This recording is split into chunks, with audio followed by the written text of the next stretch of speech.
করে দেখলেন তার মস্তকে একটা প্রেমময় শীতল হাতের পরশ। সেই পরশ পেয়েই তাকিয়ে দেখেন তার গোবিন্দই সম্মুখে দাঁড়িয়ে। নারদ জল আনতে গেলে কোথায় হারিয়ে গেলে? মায়া কি রূপ! নারদ পিপাসার জল আনবার জন্য কোথায় গেলে? বলে তুমি তো কিছুক্ষণ আগে গেলে, এখনো আধা ঘন্টাও হয়নি। গোবিন্দের কাছে আধা ঘন্টা হলেও নারদের 12 বছর। পুত্র, সংসার, কন্যা জন্ম নিয়েছে, ঘর বেঁধেছে, ভেঙে গেছে, মরে গেছে, ভেসে গেছে, এর মধ্যে নাকি 12 বছর। ভগবানের চরণে পড়ে বললেন, প্রভু এবার বুঝেছি তোমার মায়ার দুর্লঙ্ঘনীয় শক্তি। আমি সংসার পাতালাম, স্ত্রী পুত্র বন্ধু বান্ধবের মায়ায় 12টি বছর, একটি যুগ অতিবাহিত করলাম, সব ঝড়ে প্লাবনে ভেসে গেল। প্রভু তুমি দাঁড়িয়ে আছো। তেমনি গোবিন্দ বলেছিলেন, যাও এই জগতে গিয়ে আমার তৃষ্ণা নিবারণের জন্য সাধু সঙ্গে ভগবত ভজনের দ্বারা আমাকে তৃপ্তি দাও, আমাকে আনন্দ দাও। কিন্তু তুমি সেই আমার কথা ভুলে স্ত্রী পুত্র বন্ধু বান্ধব এমনি করে যে ঘর রচনা করেছো, সুখের বাসর রচনা করেছো, এটা সামনে মৃত্যু এবং কাল এসে ভেঙে দিয়ে যাবে। কিন্তু বুঝতে পারি না। একবার ভাবুন তো মায়ার ক্ষমতা। আমরা পড়ে গেছি সেই মায়ার কবলে। এই জন্য ঠাকুর মশাই বললেন, মোর আর নাহি পরিত্রাণ। দেবশ্রীপাদ তো করুণা পেল ভগবানের। আমরা আমরা এই মায়ের হাত থেকে কি করে রক্ষা পাবো? একটা কথা বলি, স্ত্রী পুত্র থাকুক, কিন্তু যদি মনে করেন এদের থেকেই আমি জীবনের পরম আনন্দ পাবো, পরম সুখ পাবো, এরাই আমার প্রকৃত হিতাকাঙ্ক্ষী পরম বান্ধব, তবে জানবেন মায়া আপনাকে আষ্টে পৃষ্ঠে বেঁধে ফেলেছে, আর পরিত্রাণ নেই। এদেরকে পরিত্যাগের কথা বলা হয়নি। অর্থবিত্ত, স্ত্রী পুত্র, সংসার, এটিকে পরিত্যাগ করতে বলা হয়নি। কিন্তু এরা না হলে আমার চলবে না, এরাই আমার জীবনের সব, এদের থেকেই আমি পরম সুখ আনন্দ পাবো, এই ভাবনার আসক্তির ভ্রমের নামই হলো, কি এর নাম? মায়া। মুখে বলি, কিন্তু এর সাথে পরিচয় নেই আমাদের। সব বলি সব মায়া, সব মায়া, অথচ এই কবলেই পড়ে আছে। একবার এক ছোটবেলায়, এই গ্রন্থটার নাম ভুলে গেছি, সাধুর ব্যাগের মধ্যে টাকা পয়সা না থাকুক, এই বৈরাগ্য শতকম এই গ্রন্থটা থাকা উচিত বলে আমার মনে হয়। বৈরাগ্য শতকম, ভর্তৃহরির লেখা বৈরাগ্য শতকম, এই গ্রন্থটা সাধুর থলেতে টাকা না থাকুক, এই গ্রন্থটা থাকা দরকার। এই গ্রন্থের একটি উল্লেখযোগ্য ঘটনা এখনো শিশুকালে অধ্যয়ন করেও মনে আছে। সেটি হলো, একজন ভজনানন্দী মহাপুরুষ আচার্যের নিকটে একজন যুবক যাতায়াত করতেন আশ্রমে। তার এই গতাগতি দেখে আচার্যের চিত্তে ভরসা জেগেছিল, ছেলেটি ভজন মার্গে প্রবেশ করবে, জীবনের আত্মকল্যাণে ব্রতী হবে। কিন্তু হঠাৎ করে 2 মাস আশা ছেড়ে দিয়েছে, আর তাকে আশ্রমে দেখা যায় না। এই আচার্য পথে ভ্রমণ করতে করতে একদিন দেখলেন সেই যুবক সামনে দাঁড়িয়ে। কিরে, আশ্রমে আসা ছেড়ে দিলি? বাবা, বিবাহ করেছি। ভালো কথা, তাতে আশ্রমে আসিস না কেন? কেমন সঙ্গ হতো, মত বিনিময় হতো। বাবা, কি বলবো, যাকে জীবন সঙ্গী রূপে পেয়েছি তাকে ছেড়ে যেতে কোথাও মন চায় না। বাবা মনে মনে হাসছেন আর বলছেন, আর কি? বলেন, আমাকে তো সে চোখের আড়াল হতেই দেয় না। আমি নাকি তার চোখের আড়াল হলে সে অন্ধকার দেখে। বাবা, এত ভালোবাসা, এত মায়া, আর কোথাও যেতে মন চায় না। বুঝতে পারছেন তো? তিনারও তো আচার্য। এরা বলছে, এক কাজ কর, আচ্ছা তোর স্ত্রী তোকে আরো প্রণয় আবদ্ধ করুক, আরো ভালোবাসুক, আরো সুখ দিক, এটা চাস তুই? কে না চাই বাবা। তাহলে এক কাজ কর, কাল থেকে তোর সংসারে তোর স্ত্রী তোকে আরো প্রবল রূপে ভালোবাসবে, সুখ দেবে।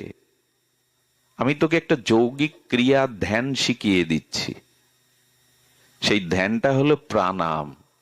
সেই প্রাণায়ামের একটা মুদ্রা আছে, যার দ্বারা আপনার নিঃশ্বাস হৃৎস্পন্দন বন্ধ হয়ে আপনি কয়েক ঘন্টা নিস্তেজ থাকবেন, কিন্তু আপনি মরবেন না। এটা যোগের দ্বারা ভারতীয় আর্য যোগীরা এসব যোগ মার্গ জানতেন, কৌশল জানতেন। নিঃশ্বাস প্রশ্বাস বন্ধ রেখে, হৃৎস্পন্দন বন্ধ রেখে, যেমন ভেগগুলো, ব্যাঙগুলো 6 মাস মাটির নিচে বেঁচে থাকে কি করে? সাপগুলো তো এই সময় বেরোয় না, ওরা গর্তের মধ্যে 6 মাস থাকে, না খেয়ে না দিয়ে ব্যাঙগুলো মাটির একটা নিম্ন স্তরে বেঁচে থাকে কি করে? তবে শুনুন, ভারতীয় যোগীরা বললেন খেসুরি মুদ্রার দ্বারা আপনিও 2-4 বছর না খেয়ে ভাবে পড়ে থাকতে পারেন মাটির নিচে, আপনার মৃত্যু হবে না। খেসুরি মুদ্রা মানে আমাদের জিহ্বার অগ্রে একটা ছিদ্র পথ আছে, আমাদের জিহ্বাটা নাসিকা পর্যন্ত এনে যদি ওই ছিদ্র দিয়ে ওই নাসিকাকে স্পর্শ করানো যায়, ওখানে খেসুরি মুদ্রার দ্বারা, এই যোগ মার্গের দ্বারা আপনার খাওয়া দাওয়া তৃষ্ণা সব দূরে যাবে, 6 মাস ব্যাঙের মতো নিচে পড়ে থাকতে পারবেন, আবার বর্ষাকালে উঠবেন। এই মুদ্রার নাম হলো খেসুরি মুদ্রা। ওটা সম্ভব না। জিহ্বের বিপরীত দিকের একটি ছিদ্রের দ্বারা নাসিকাকে খেসুরি মুদ্রার দ্বারা, এটা সাপ পারে, ব্যাঙ পারে, 6 মাস এই জন্য না খেয়ে মাটির নিচে থাকতে পারে। তা আমার পক্ষে সম্ভব নয়। তো ওকে একটা যৌগিক বা যোগ মুদ্রা শিখিয়ে দিয়েছে, এইভাবে কাল যোগটা প্রভাতে করে পড়ে থাকবি, তোর সংসারে সুখ বৃদ্ধি পাবে। স্ত্রী তোকে আরো প্রগাঢ় প্রণয়িনী, তোকে আরো প্রণয়ের দ্বারা আবদ্ধ করবে। শ্রী গুরুদেবের আশীর্বাদে, আচার্যের আশীর্বাদে সেই যোগ শুরু করেছে সকালে। নিস্পন্দিত, স্পন্দনহীন অসার দেহটা পড়ে রয়েছে। এবার যা হওয়ার আপনারা বুঝতে পাচ্ছেন। স্ত্রী এসে ওগো ওঠো, ওগো ওঠো, কিন্তু প্রাণ নাই, স্পন্দন নাই, দেহে কোনো সাড়া নেই। এইভাবে ডাকতে ডাকতে 2-10 মিনিট সাড়া না পেয়ে তখন শুরু করেছে, কে কোথায় আছো, আমার সব শেষ, আমার সব শেষ, কে কোথায় আছো। এই মৃত্যুময় সেই মায়া কান্নার দ্বারা সবাই যখন উপস্থিত, গুরুদেব বলে দিয়েছিল ওই দামি খাটের মধ্যে ডিজাইন করা থাকে না, ওই খাটের মধ্যে আবার পাটা দিয়ে দিবি, সহজে যাতে বের না হয়। নতুন খাট ওইভাবেই পড়েছে সেই সুন্দর শিল্প কারুকার্যময় খাটের ছিদ্রের মধ্যে পা দিয়ে মরে রয়েছে। সবাই সে তো মারা গেছে, তো মারা গেছে।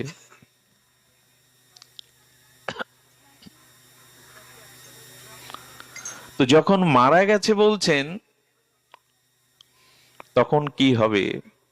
আপনারা নিজের মৃত্যু চিন্তা করে মাঝে মাঝে দেখবেন কেউ বুকে চাপড়ে কাঁদছে, দেখতে এসেছে, হাহাকার উঠেছে, বাতাস ভারী হয়ে গেছে, কেউ শ্মশানের চালি করছে, কেউ কাঠ গোছাচ্ছে।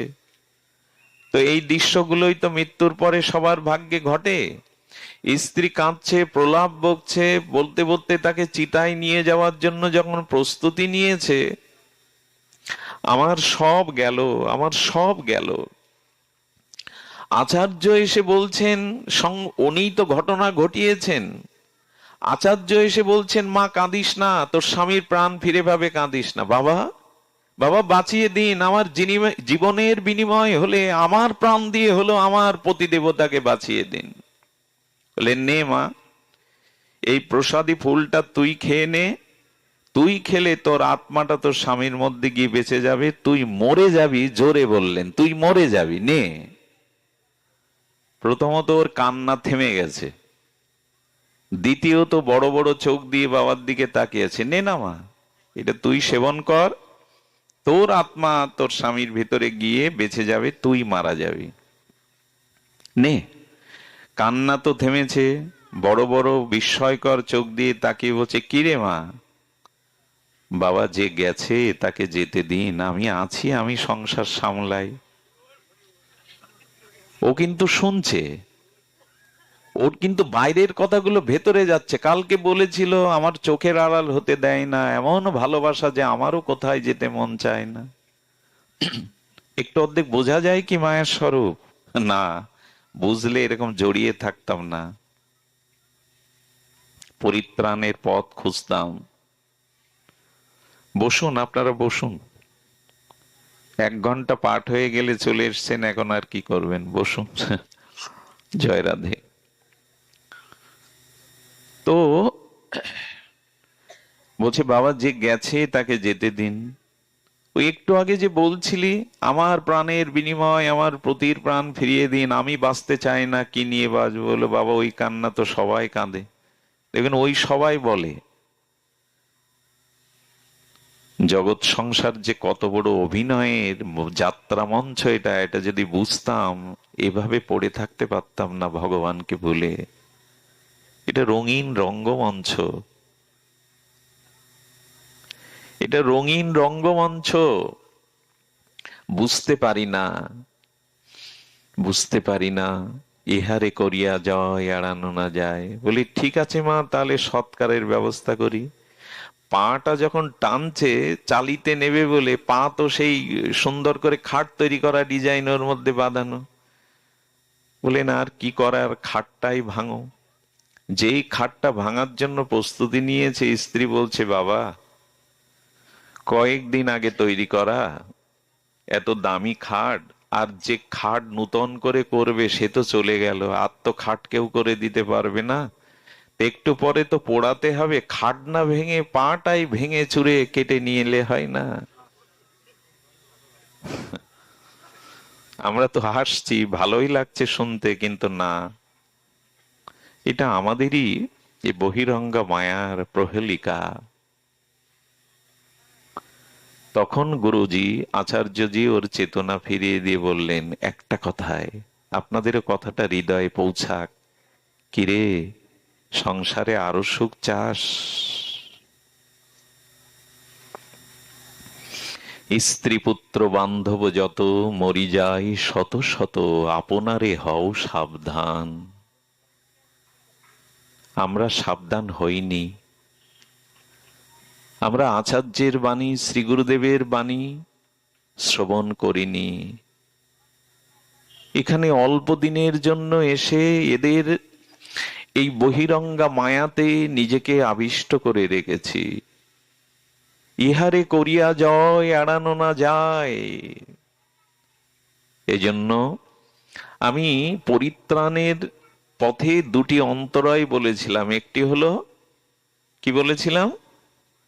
মায়া, অপরটি মমতা। মনে আছে আপনাদের? একটি হলো মায়া আর একটি হলো মমতা। এবার এই মমতা প্রসঙ্গেই আমরা এর পরেই এর থেকে পরিত্রাণের উপায় আমরা জানবো। একটু ধ্যান দিয়ে শুনুন।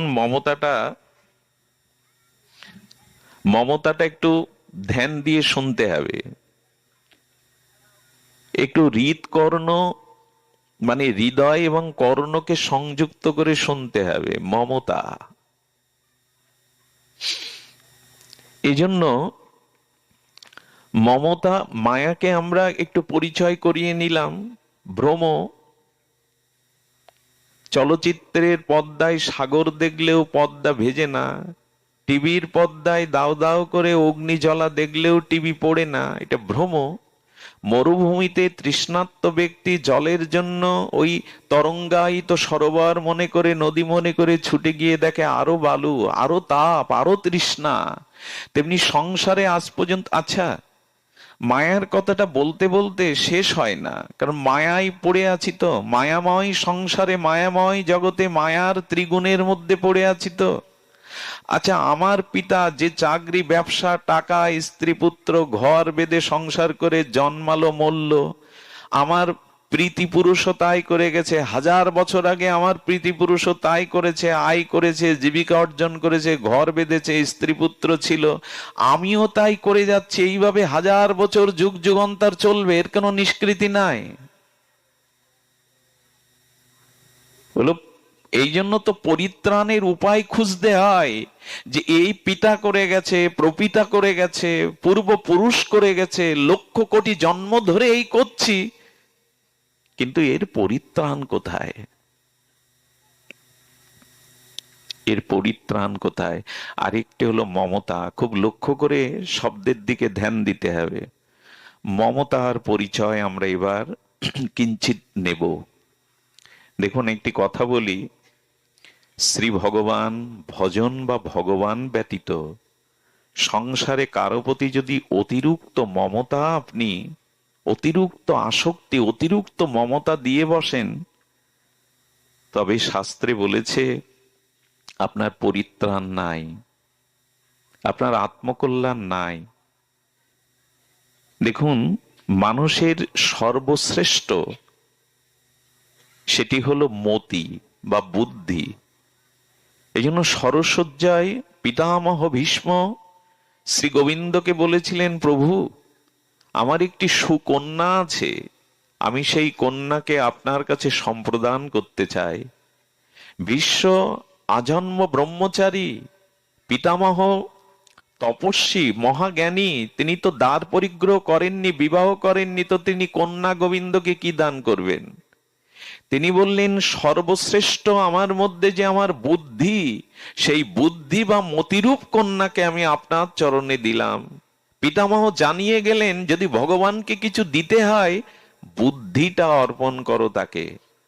কারণ এই বুদ্ধি এমন একটি মহামহিমায়, এমন একটি উচ্চ কক্ষায় আছে, সেটি যদি শোনেন তবে গীতায় বলছেন, তেষাং সতত যুক্তনাং ভজতাম প্রীতিপূর্বকম দদামি বুদ্ধি যোগম। বুদ্ধি কোন অনন্য মহিমায়, উচ্চতায়। দেখুন, গোবিন্দ বললেন, আমার সাথে যুক্ত হয়ে প্রেমের সহিত যদি কেউ আমার ভজন করে, তবেই আমি তাকে বুদ্ধি দান করি। বুদ্ধি কোন স্তরের জিনিস? যে আমার সাথে যুক্ত হয়, আমার ভজন করে প্রেমের সহিত, তাকে আমি বুদ্ধি দেই। বুদ্ধি সাধারণ নয়। এই বুদ্ধির কারণেই তো মানুষের পতন, উত্থান, কল্যাণ, অকল্যাণ, বন্ধন, মুক্তি সবই বুদ্ধির জন্য। গোবিন্দ বলেও দিয়েছেন সার্বভৌম গীতায়, বুদ্ধি নাশাৎ প্রাণস্যতি। যার বুদ্ধি নাশ হয়, তার সমস্ত কিছুই সর্বনাশ হয়। বর্তমান এই সময়ে আমাদের বুদ্ধিটাই নষ্ট হয়ে গেছে। বুদ্ধি আছে আমাদের, কিন্তু সুবুদ্ধি নাই। এই সুবুদ্ধি নাই বলে জগৎ আজ জ্বলছে অশান্তিতে, যুদ্ধে, বিগ্রহে, রক্তে রক্তারক্তি সারা বিশ্ব। এর একটি কারণে আমাদের বুদ্ধি বিপর্যস্ত হয়ে গেছে। গোবিন্দ বলছেন, আমি বুদ্ধি দান করি, আমার সাথে যুক্ত হয়ে প্রীতিপূর্বক ভজনা করলেই কেবল আমি বুদ্ধি দেই। ধায়তে বিষয়ং পুংসা সংযত সঞ্জায়ত কামাত, কামাত ক্রোধবিজায়তে, ক্রোধ ভবতি সম্মোহ, সম্মোহ বুদ্ধি ভ্রমসাৎ, বুদ্ধি ভ্রমসাৎ বুদ্ধি নাশাৎ, বুদ্ধি নাশাৎ প্রাণস্যতি।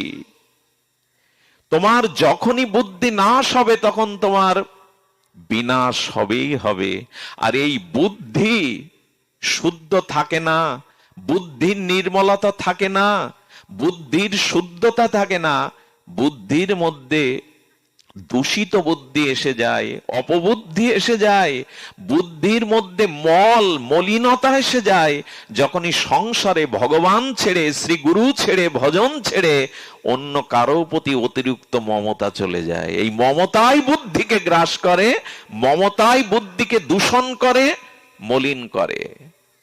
তার সব থেকে বড় প্রমাণ মহাসতী কৈকেয়ী রামায়ণে আর মহাভারতে গান্ধারী। খুব অদ্ভুত একটি কথা, আপনার জীবন বদলে দিতে পারে, আপনার জীবনে নূতন আলোর সন্ধান দিতে পারে, যদি এই দুটি চরিত্রের থেকে তত্ত্ব তো নিতে পারেন।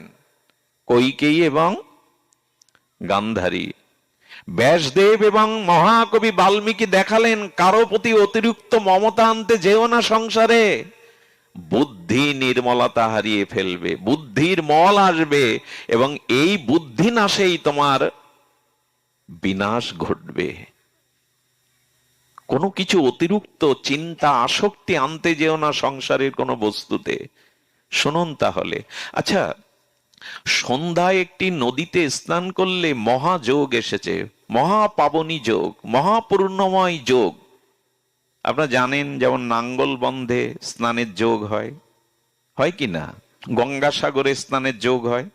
তো সেই যোগে পূর্ণ স্বীকৃতির আশায় আপনি স্নান করতে গেছেন।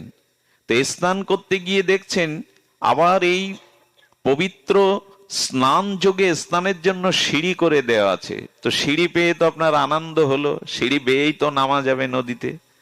কিন্তু লক্ষ্য করবেন, নদীতে বা পুষ্করণীতে বা পুষ্করে এই সিঁড়ির শেষ সিঁড়িতে বা 2-3টে সিঁড়িতে ওখানে জলের মধ্যে যে কায়া হয়, ফেনার মতো জল থেকে যে দূষিত কায়া জন্মায়, ওই কায়াটা দেখবেন সিঁড়ির ওপরে লেপ্টে থাকে। ওইটা যদি সাবধানে পা না দেন, তাহলে কায়ার উপরে পুণ্য করতে গেছেন, যোগে স্নান করতে গেছেন, কিন্তু ওই কায়াতে যদি পা স্লিপ করে, অনার্থ তো হবে, হাত পা ভাঙবেই, মাথা ফাটবেই, রক্তারক্তি হয়ে যাবে। গেছেন তো পবিত্র যোগে স্নান করে সুকৃতি পুণ্য অর্জন করতে। তেমনি শাস্ত্রে বলছেন অতিরিক্ত মায়াতে, অতিরিক্ত মমতাতে এই কায়ার মতো। আচ্ছা, কায়া কিন্তু অন্য কোথা থেকে আবিষ্কার হয় না, জল থেকেই, জলের দূষিত অংশ থেকেই কায়া তৈরি হয়। ঠিক তদ্রূপ আপনি যদি এই সংসারে কারো প্রতি অতিরিক্ত মমতা দেন, ওই অতিরিক্ত মমতা থেকে বুদ্ধির মধ্যে কায়া রূপ দূষণ এসে যায়, মলিনতা এসে যায়। আর তাতে শুধু হাত পা ভাঙা না, দশরথের প্রাণই ভেঙে গেল। দশরথের কি ভাঙলো? কইকেয়ীর চরিত্রটা বলি। দশরথের হাত পা ভাঙেনি এই কায়াতে, এই মমতায়। আপনারা জানেন কইকেয়ী মহাসতী। কইকেয়ী অত্যন্ত বিদুষিনী, তিনি প্রজ্ঞাবতী, এমনকি যুদ্ধে উনি পারঙ্গম ছিলেন। একবার কইকেয়ী নিয়ে যুদ্ধে গেছেন চক্রবর্তী সম্রাট অযোধ্যা নৃপতি দশরথ। ওনার রথের চাকাটা, ওই খিলটা খুলে গেছে, দ্রৌপদী হাত দিয়ে খিল রক্ষা করে যুদ্ধ করার প্রেরণা দিয়েছেন। একবার এক বানের দ্বারা দশরথ যখন মূর্ছিত, সেই তীর ধনুক নিয়ে কইকেয়ী যুদ্ধ করে দশরথকে জিতিয়েছিলেন। কতটা প্রজ্ঞাবতী বীরাঙ্গনা ছিলেন! এই জন্য কৌশল্যা সুমিত্রার থেকে দশরথের অতিরিক্ত মমতা যায় কইকেয়ীর উপরে, রূপে গুণে অনন্যা। এই জন্য তার প্রতি অতিরিক্ত মমতা চলে যায়। আর এই মমতাতেই বলে বসেন আমি তোমাকে 2টি বর দেব।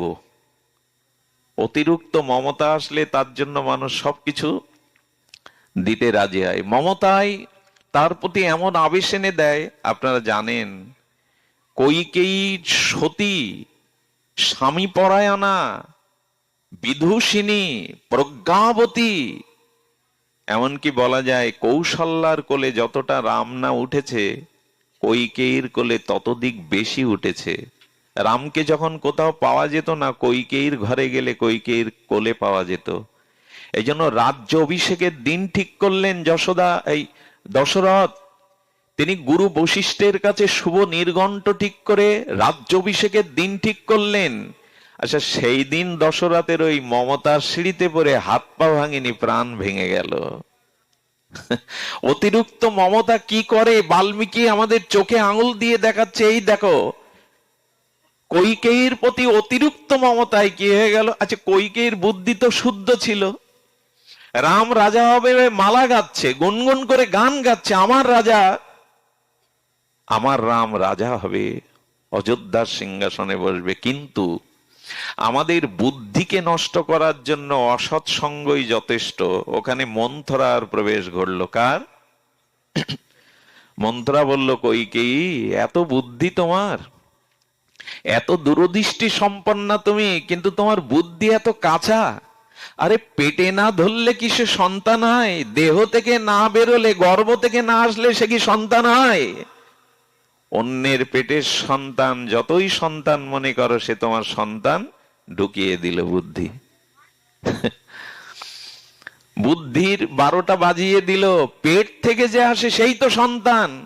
আর ভরত তোমার গর্ভে ধরেছে, রামকে তো তুমি গর্ভে ধরনি, গর্ভে ধারণ না করলে তো সে পুত্র হয় কি করে? বুকের দুধ খেয়েছে তোমার? সেই ভরতকে রাজা না করে আজ রামকে রাজা করছো দাসী হওয়ার জন্য। বুদ্ধিতে কি এসে গেল, জলে কি এসে গেল, কায়া এসে গেল। আর ওতেই দশরথ কি বলেছিল জানেন? কইকেয়ী, তোমার প্রতি আমার বড় আসক্তি, মমতা, এই দুর্বলতার সুযোগ নিও না। তোমাকে যে বর দিতে চেয়েছি, আচ্ছা তোমার মনে পড়বে না, তোমার এরূপ অনুভূতিতে আসছে না যে রাম আমার প্রাণ, রাম চলে গেলে আমি বাঁচবো না? কি বলল জানেন? এত বড় বুদ্ধিমতী সতী নারী হয়ে বলল, ভাগ্যে যদি বৈধব্য বেশ থাকে তো হবে, আর আপনি যদি সত্য না রাখতে চান বলে দিন, আমি জগৎকে ঘোষণা করে দিই আপনার মধ্যে সত্য নেই। বলতে পারে কোন রমণী? মমতা মানুষকে কি করে সংসারে দেখিয়ে দিচ্ছে। এগুলো কল্প কাহিনী নয়, গল্প নয়, এগুলো জীবনের দর্শন। সংসারে অতিরিক্ত কারো প্রতি মমতা আসলেই আপনার বুদ্ধি বিপর্যস্ত হবে, এবং বুদ্ধি না আসলে আপনার পতন হবে। কইকেই বলছেন, যদি বৈধব্য বেশ ভাগ্যে লেখা থাকে তো হবে, তাতে আমার কি করার আছে? দশরথের হাত পা ভাঙেনি, এই অতিরিক্ত মমতায় প্রাণই ভেঙে গেল। ওগো, যাচ্ছ স্নান করতে, কিন্তু কায়াতে পা দিতে গেলে সাবধানে দাও। ওই কায়াতে পা পিছলে পুণ্য আর হওয়ার কথা স্বীকৃতি, হাত পা ভাঁতা ভাঙবে। এই হলো মমতার দৃষ্টান্ত। আর কবে এই জিনিসগুলো হৃদয়ে ধারণ করব বলতে পারেন?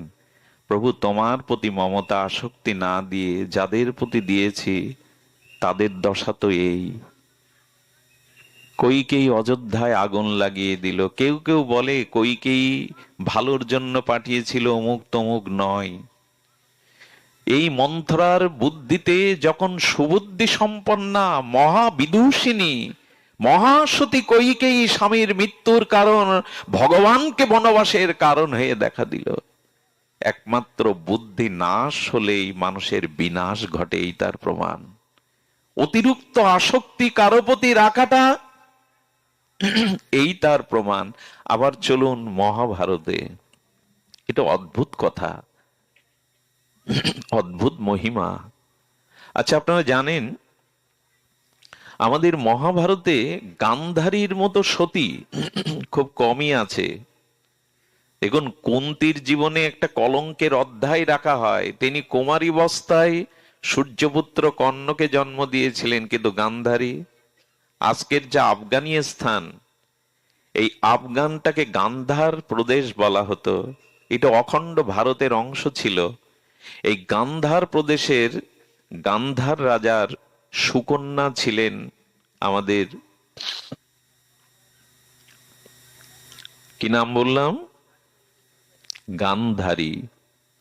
এই গান্ধারী বিবাহের পরে অন্ধ ধৃতরাষ্ট্র চোখে দেখে না বলে নিজেও পর্দা দিয়ে দিলেন। এটা কপটতা না,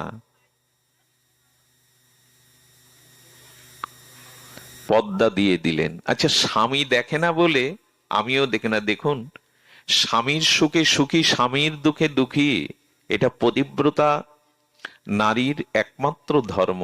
আমি একটু অনুরোধ করি, যদি নিজের পতি ছাড়া স্বপ্নেও অন্য পুরুষের ভাবনা হৃদয়ে না আসে, স্বামীর সুখকেই, স্বামীর দুঃখকেই সুখ দুঃখ বলে জীবনে যদি ব্রতরূপে গ্রহণ করতে পারেন, স্বামী নির্ধনী হতে পারে, সুন্দর সুশ্রীবান না হতে পারে, অভাব অনটন থাকতে পারে, কিন্তু যদি চিন্তার মতো শ্রীবৎস রাজার সাথে বনবাসেও যেতে পারেন, যদি স্বপ্নেতেও অন্য পুরুষের চিন্তা হৃদয়ের আঁচ না লাগে, এই পতিব্রতা ধর্মের কারণে সে নারী বহু বহু ঊর্ধ্বগামী হতে পারে, জগৎ পবিত্র করতে পারে। একটা সতী যেখানে দাঁড়িয়ে থাকে, ভগবান ওই মাটিটা ধ্বংস করার ক্ষমতা রাখেন না। পতিব্রতা ধর্মের থেকে নারীদের অন্য কোনো বড় ধর্ম নাই। গান্ধারী সেই ধর্মই গ্রহণ করেছিলেন। গান্ধার রাজের সুকন্যা, সুশ্রী, গুণবতী, পরমসতী সাধ্বী অন্ধকে মেনে নিয়ে সে চোখে দেখে না বলে নিজেও দেখতো না। এত বড় জ্ঞানী যে তিনি দুর্যোধনকে প্রতি পদে পদে বুঝিয়েছিলেন দ্রৌপদীর অপমান ঠিক নয়, পাণ্ডবদের এভাবে নিরাশ করা ঠিক নয়, তোমার পিতা তোমার প্রতি মমতায় আসক্ত বলে তোমার অন্যায় কাজে সমর্থন। এমনকি কুরুক্ষেত্রে যুদ্ধের আগে দুর্যোধন আশীর্বাদ নিতে গিয়ে কি বলল জানেন? যুধিষ্ঠির কেউ বলেছিলেন দুর্যোধনকে, যথা ধর্ম, এই বাণীটি কিন্তু গান্ধারীর, যথা ধর্ম তথা জয়।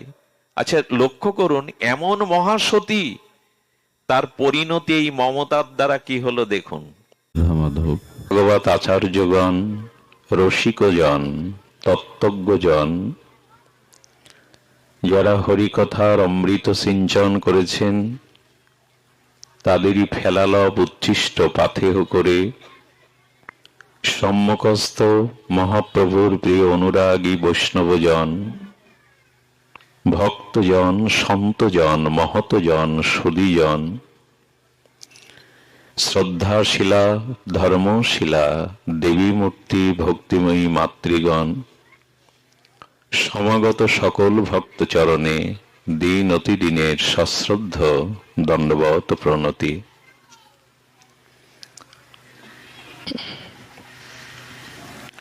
স্ত্রী পুত্র বান্ধব যত, মরি যায় শত শত, আপনারে হও সাবধান, মই সে বিষয় হত না ভজিন হরিপদ, মোর আর নাহি পরিত্রাণ। আজ মানুষ পরিত্রাণের পথ খুঁজছে। এই অনিত্য, দুঃখময়, সমস্যা সংকুল আর বিষাদে জর্জরিত পৃথিবীতে মানুষ এখন পরিত্রাণের পথ খুঁজছে। কিসে আমার পরিত্রাণ? এই জরা, মৃত্যু, ভয়, ব্যাধি, শত্রু, এই সংসার নারকীয় যন্ত্রণা, ত্রিতাপ, তাপ হতে আমি কি করে পরিত্রাণ পাব? তৃষিত ব্যক্তি যেমন তৃষ্ণা নিবারণকারী শীতল জলের অনুসন্ধান করে, পানীয় জলের, মানুষের উচিত এই দুঃখময়, যন্ত্রণাময়, জ্বালাময়, দগ্ধময় পৃথিবী হতে কি করে সে পরিত্রাণ পাবে?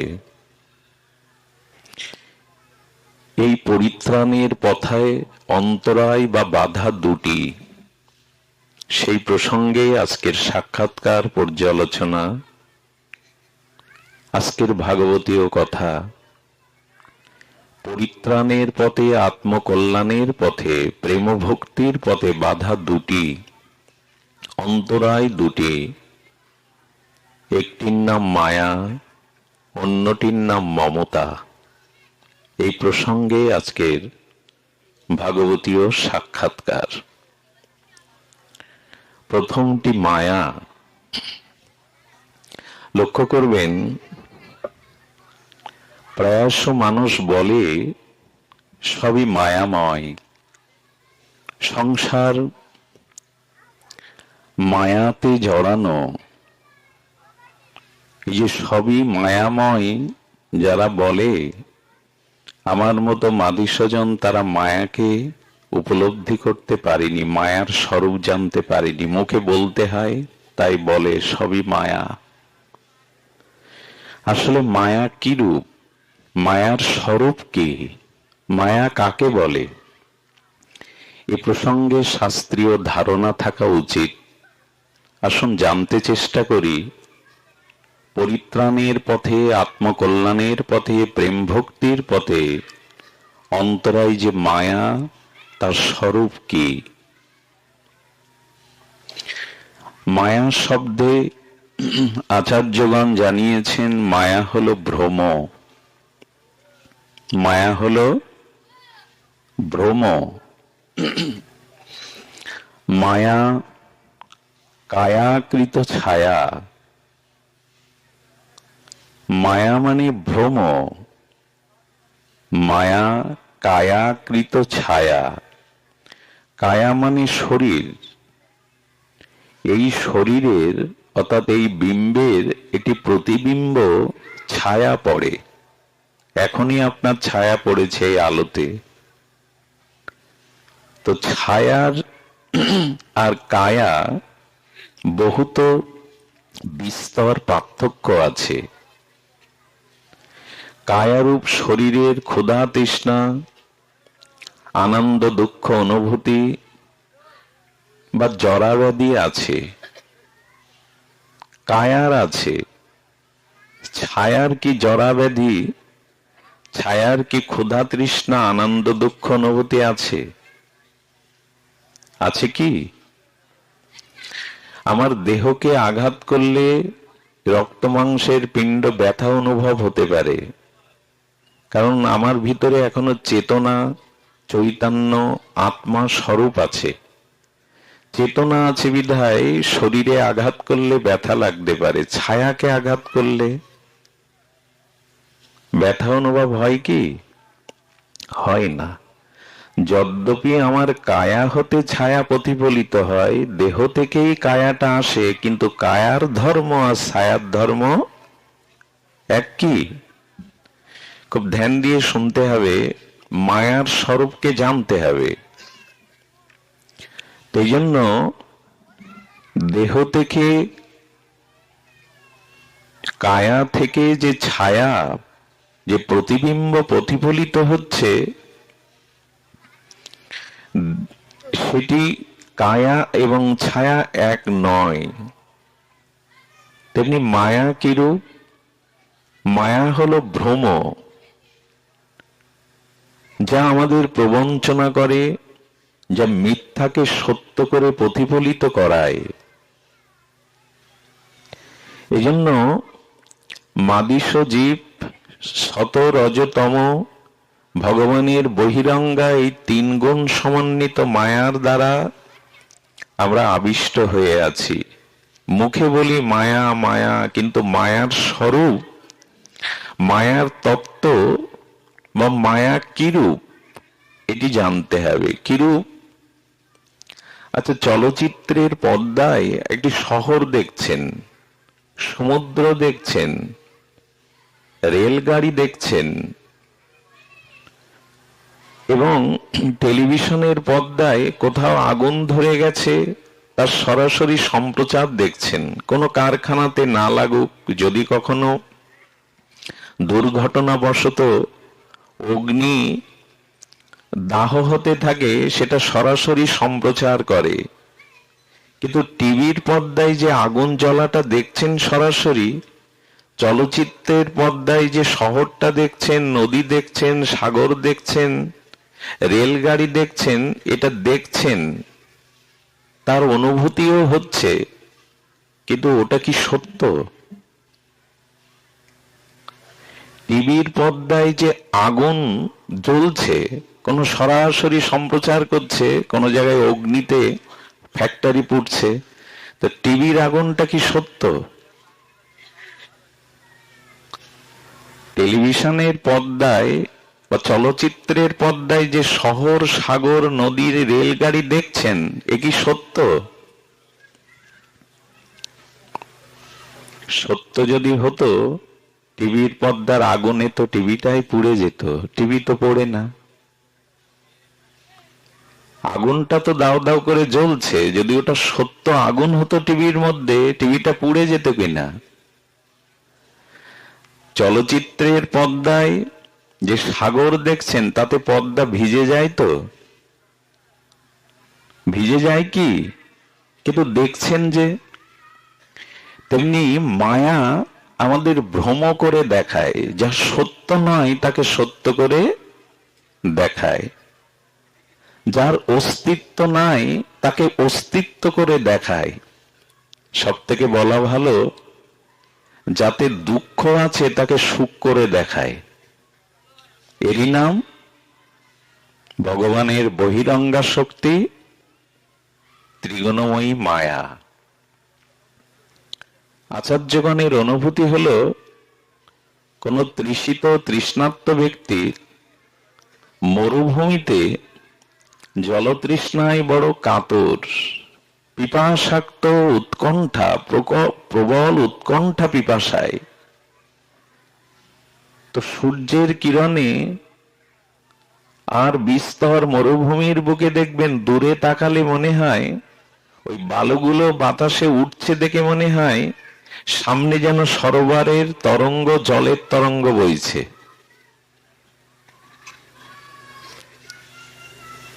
রেটিয়ে স্থান অর্থাৎ মরুভূমিতে তৃষিত ব্যক্তি জল অন্বেষণে সামনে তাকিয়ে দেখে যে একটা সরোবরের তরঙ্গ উঠেছে।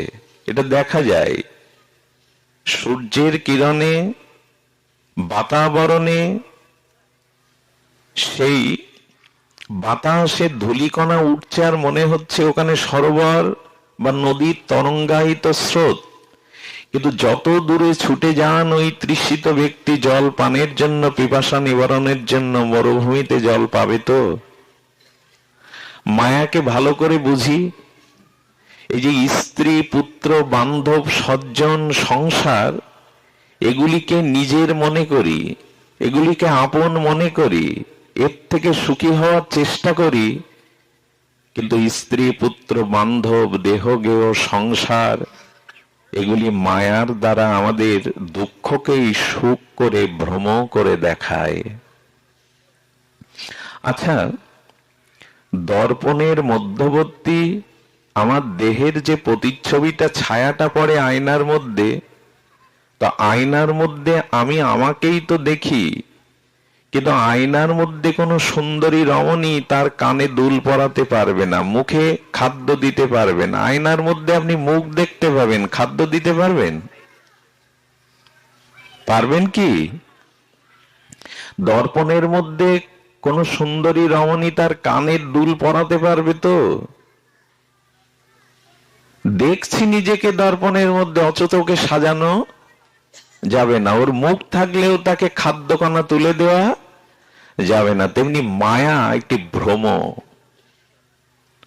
আর এই প্রথম ভ্রমটা আমাদের কত দিন, কত পূর্ব থেকে, কত জন্ম জন্মান্তর থেকে যে এই মায়াতে আমরা আবিষ্ট হয়ে আছি জানা নেই। এই মায়া মানে আমি, আমার, এই শরীর আমি, আর শরীর সম্পর্কজাত স্ত্রী, পুত্র, বন্ধু, কুটুম্ব, বিষয় আশায় আমার। এই হলো মায়া। পরিষ্কার হলো না? মায়াকে না চিনতে পারলে কিন্তু এতেই জন্ম জন্মান্তর এইভাবে চক্রে ঘুরতে হবে। কারণ পরিত্রাণের উপায় এই মায়া মুক্তি, এবং পরিত্রাণের অন্তরায় এই মায়া। মায়া মানে এই যে স্ত্রী, পুত্র, সংসার, বিত্ত, বৈভব, আছে এত যে বলছি, আপনারা যদি ভেতরে ভেতরে অন্তরে প্রশ্ন করেন তাহলে এগুলো ছেড়ে দেব? স্ত্রী, পুত্র, বিষয়, বৈভব, জমি জমা, অর্থ সম্পদ, এগুলো ত্যাগ করব? এগুলো মায়া, এগুলো আমাকে বেঁধে রেখেছে অন্তরায়। বলো না, তা বলা হলো না। এগুলি মায়া বটে, তবে যে বস্তু যে রূপ, তাকে সেই রূপে দেখো, তাহলে আর ক্ষতি করতে পারবে না। কোন গ্রামের অজ্ঞ সরল ব্যক্তি সর্প সম্পর্কে, সরস্বী বিষাক্ত সাপ সম্পর্কে যার ধারণা নেই, মাঝে মাঝে বিষাক্ত ফনা, বিষধর সাপগুলোর গায়ে চিত্র বিচিত্র অঙ্কিত আলপনা থাকে, ওরা যদি কুণ্ডালাকৃত হয়ে পড়ে থাকে, আর অজ্ঞ ব্যক্তি যদি সাপ মনে করে গলে পড়ে, ওটিকে মালা মনে করে, সর্পকে মালা মনে করে, ওই যে কুণ্ডলাকৃত গোল হয়ে পড়ে আছে, যে ফুলের মধ্যে যেমন বিচিত্র ফুল দিয়ে সমাহারে, তেমনি ওই চিত্র বিচিত্র অঙ্কিনী বিষাক্ত সর্পিনীর গায়ে যে বিচিত্র অঙ্কিত থাকে, ওটা গোলাকৃত হয়ে যদি পড়ে থাকে, কুণ্ডলাকৃত হয়ে, তবে ওটা সাপ ভাববেন। মালা ভেবে গলে পড়লে কিন্তু দংশনের বিষ যন্ত্রণা ভোগ করতে হবে। বলি স্ত্রী, পুত্র, বিষয়, বৈভব থাকুক, কিন্তু এইগুলিতে অধিক রূপে আসক্তি, মমতা, এটি যেন না থাকে। কারণ এইটুকু সবাই মুখে বলে, মায়ার কথা মুখে বলে, কিন্তু আমাদের উপলব্ধি নেই। বলে কি নিয়ে এসেছিলে আর তুমি কি নিয়ে যাবে। সমাধান তো এই কথাটা তত্ত্ব তো বুঝলেই হয়ে যায়। মাঝগানে যে স্ত্রী পুত্র সংসার বিত্ত বৈভব কুটুম্ব আদি পেয়েছি, জন্মের সময় কেউ সাথে আনেনি, মৃত্যুর সময় সাথে যাবেন, এগুলো তো সবাই মুখে বলে। কিন্তু মাঝগানে এতে মজে আছো কেন, এর প্রতি এত প্রবল আসক্তি কেন? এইটুকু বুঝলে না যে আনিনি এবং নিয়েও যাব না, মুখে বারবার ফেনা তুলছি, অথচ মাঝগানে এদের ছাড়া জগতে আর কিছু আমি বুঝি না, জানি না। এই জন্য ঠাকুর মশায়ের মহাবাণী, প্রেম ভক্তির মহারাজ নিত্যানন্দ আবেশমূরতি ছিল নরোত্তম ঠাকুর মশাই বললেন, স্ত্রী পুত্র বান্ধব যত মরি যায় শত শত, আপনারে হও সাবধান। এরা কোটি কোটি জন্ম এদের পেয়েছো, এরা মরে গেছে, তুমিও মরে গেছে, কিছুই স্থায়ী হয়নি। সাবধান আর আমরা হয়েছি, এর থেকে সাবধান আর আমরা হয়েছি। এই যে ভ্রম করে দেখাচ্ছে। এই জন্য বন্ধু বান্ধব কুটুম্ব স্ত্রী পুত্র বিষয় বৈভব দেহ গেহ সংসার থাকুক, কিন্তু এটাকে ভ্রমে মনে করো, অনিত্য মনে করো। অনিত্য আর মনে করেছি। একটি ঘটনা, একটি লীলা একটু পরিষ্কার হবে মায়ার ক্ষমতা কি রূপ। ঠাকুর মশাই তো বলেই দিয়েছেন, ইহারে করিয়া জয় এড়ানো না যায়, সাধু কিবা বিনা ইহার নাহি তো উপায়। ঠাকুর মশার অনুভব হলো মায়াকে এড়ানো আমাদের পক্ষে সম্ভব নয়। ইহাকে করিয়া জয় এড়ানো না যায়। মায়াকে এড়াবার ক্ষমতা আমার মতো মাদিস জীবের নাই। দুর্তর্যা দুর্লঙ্ঘনীয় এই মায়াকে এড়ানো আমাদের মতো জীবের পক্ষে অসম্ভবই। দেবর্ষিপাদ নারদ তার প্রিয় অন্তর্যামী, তার প্রিয় পরম মাধবকে বলছেন, প্রভু মায়ার স্বরূপকে একটু দেখাও। দেবর্ষিপাদের নারদের এই প্রশ্নের উত্তরে তার মায়া দেখবার অভিলাষকে গোবিন্দ পূর্ণ করবার জন্য জঙ্গলের পথ ধরে হাঁটছেন। গোবিন্দ বললেন, দেবর্ষি প্রিয় নারদ, আমার পিপাসা লেগেছে, একটু পানীয় জলের ব্যবস্থা হবে? প্রভু আমি অচিরেই আপনার তৃষ্ণা নিবারণের জন্য পানীয় জলের ব্যবস্থা করছি, চেষ্টা করছি। ভগবান দেবর্ষিপাদকে মায়া দেখাতে পরিভ্রমণের ছল করে এনেছেন, সামনে একটা নগর সৃষ্টি করেছেন, একটা গৃহ সৃষ্টি করেছেন। শ্রম্য গৃহের দুয়ারে গিয়ে নারদ যখন শীতল জলের প্রার্থনা জানালেন, সম্মুখে এলো ভগবানের ইচ্ছা শক্তি, বহিরাঙ্গা শক্তির এক অত্যন্ত যুবতী সুন্দরী মায়ারূপ রমণী। কি চাই ঋষি? ভগবানের বহিরঙ্গা দুর্তর্যা দুর্লঙ্ঘনীয় মায়ার এই মূর্তিকে দেখে, যুবতীকে দেখে নারদ তার সাথে বাক্যালাপ শুরু করে দিয়েছেন। সবাই কুশল তো? এই রমণীর সাথে, মায়ামূর্তির সাথে বাক্যালাপে নারদের ভিতরে মোহ এসে গেল। ভগবানের বিপাশিত জলের কথা ভুলে গিয়ে তার পিতার কাছে গিয়ে বিবাহের প্রস্তাব দিয়ে দিল, এবং পিতা এই দেবর্ষিপাদকে দেখে তার সৌন্দর্য মাধুর্যে মোহিত হয়ে কন্যা সম্প্রদান করল। দীর্ঘ 12 বছরের সংসার, নারদজি 2-3টে সন্তানাদি হয়ে গেল। 12 বছর পর হঠাৎ ভগবানের ইচ্ছায় সাইক্লোন, ঝড় তুফান এলো। সেই তুফানে ঘর ভেঙে গেল, সেই ঝঞ্ঝাবাদে ঘর উড়ে গেল। বন্যার সেই যে প্লাবিত জলধারা, নদীর যে বান, সেই বানের দ্বারা যখন গলা সমান জলে, আর 2 কাঁধে 2 পুত্র, কোলে পুত্র, স্ত্রীকে পেছনে নিয়ে সেই প্রতিকূল ঝড় বা বানের মধ্যে দিয়ে বাঁচবার চেষ্টা করছে নারদ, একটি প্লাবিত স্রোত দ্বারায় তার দুই সন্তান কাঁধ থেকে পড়ে গেল।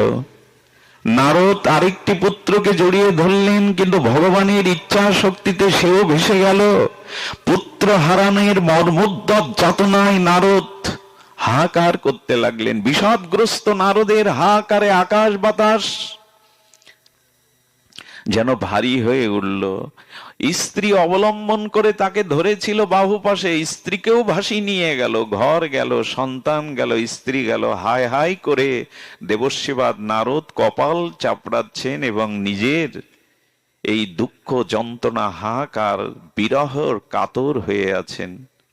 হঠাৎ 99টা পুত্রে কুরুক্ষেত্রের রণাঙ্গনে যখন মারা গেল, হত হলো একটি পুত্র বাকি আছে, দুর্যোধন। তখনই এই একটা মাত্র প্রদীপের প্রতি অতিরিক্ত মমতা এলো গান্ধারীর। যখনই মমতা এলো তখন তার বুদ্ধি বিপর্যস্ত হয়ে গেল। মমতার দ্বারা বুদ্ধি মলিনতা এলো। কি মলিনতা জানেন? ভীমকে মারতে হবে। ওই তো আমার পুত্রগুলিকে একে একে মেরেছে। ভীমকে মারতে গেলে, ভীমকে পরাস্ত করতে গেলে, ভীমের জীবন নিতে গেলে আমার দুর্যোধনকে অমরত্ব দিতে হবে। এতদিন পরে এই কথা মমতার দ্বারা মনে পড়লো, দুর্যোধনকে যদি অমরত্ব দিতে পারি, দুর্যোধনের দ্বারা ভীম বিনাশ হবে। লক্ষ্য করুন, তখনই বললেন দুর্যোধনকে খবর দাও, অমুক গৃহে রাতে সে আমার সামনে আসুক। আমি মহাসতী তেজস্বিনী, আমার পর্দা খুলে আমি যদি দৃষ্টি সর্ব অঙ্গে দিয়ে দিই দুর্যোধনের, কোনো অঙ্গই ওর আর বদ্ধ হবে না, অমরত্ব পাবে ওর অঙ্গ। এই মমতা কেন এলো জানেন? মমতা এলো, দুর্বুদ্ধি ঢুকে গেল। ভীমকে, পাণ্ডবদের বিনাশ করে আমার দুর্যোধনকেই জয়ী করতে হবে। এই যে অতিরিক্ত দুর্যোধনের প্রতি মমতা, নারদ আমাদের বিদুর বলেছিল, যদি এতই মমতা দিয়ে কুরুক্ষেত্রের রণাঙ্গনে কৌরবদের ধ্বংস করবে, তোমার লবণ গালে দিয়ে মেরে ফেলা উচিত ছিল।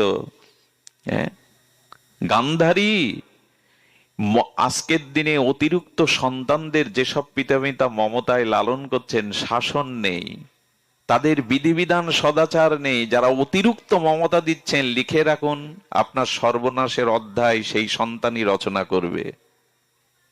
অতিরিক্ত মমতা কারো প্রতি দিলেই তার সর্বনাশ, তার দৃষ্টান্ত দেখুন। এই বুদ্ধি এলো, ভীমকে বিনাশ করে দুর্যোধনকে অমরত্ব দিতে হবে। সংবাদটা শুনেই আগুনের লেলিহান শিকার মতো উলঙ্গ হয়ে দৌড়াতে লাগলো দুর্যোধন। আচ্ছা বলুন তো, এতদিন মার কথা শুনিনি, আজকে দৌড়াচ্ছে কেন? এতদিন শুনিনি, আজকে দৌড়াচ্ছে কেন জানেন? নিজের স্বার্থ যেখানে থাকে না মানুষ, সেখানেই বেশিরভাগে দৌড়ায়। দুর্যোধন আজ নিজের স্বার্থ দেখছে, আমি যদি অমরত্ব পাই তাহলে আমি বিনাশ করতে পারবো, আমি জয়ী হব। আজকে স্বার্থের জন্য বিবস্ত্র হয়ে দুর্যোধন ছুটছে। কিন্তু এই কথা অন্তর্যামী গোবিন্দের অনুভবে এসে গেল।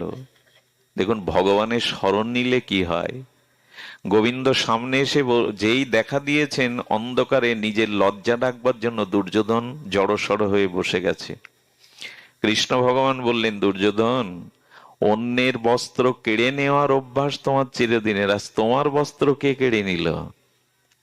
তুমি তো দ্রৌপদীর বস্ত্র কেড়ে নিয়ে নিতে চেয়েছো, অন্যের বস্ত্র কেড়ে নিয়ে তুমি পারঙ্গম, আজ তোমার বস্ত্র কে কেড়ে নিল?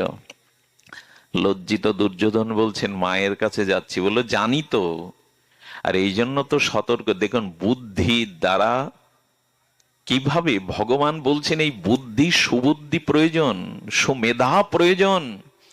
ভগবান আশ্রিত পাণ্ডবদের রক্ষা করার জন্য বলছেন, মায়ের সামনে বিবস্ত্র উলঙ্গ হয়ে কোনো সন্তান যায়?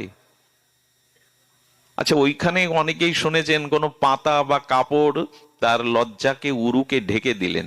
আমার একটা কূট প্রশ্ন জাগে, তো মাথায় সরল বুদ্ধি না কূট বুদ্ধি। আচ্ছা গান্ধারী, তোমার সতীত্বের তেজ বিকিরণ যদি ওর সমস্ত অঙ্গকে অমর করে দিতে পারে, তাহলে তোমার দৃষ্টির এই ক্ষমতা নেই কাপড় ভেদ করে তোমার শক্তিটা উরুতে যেতে পারতো না?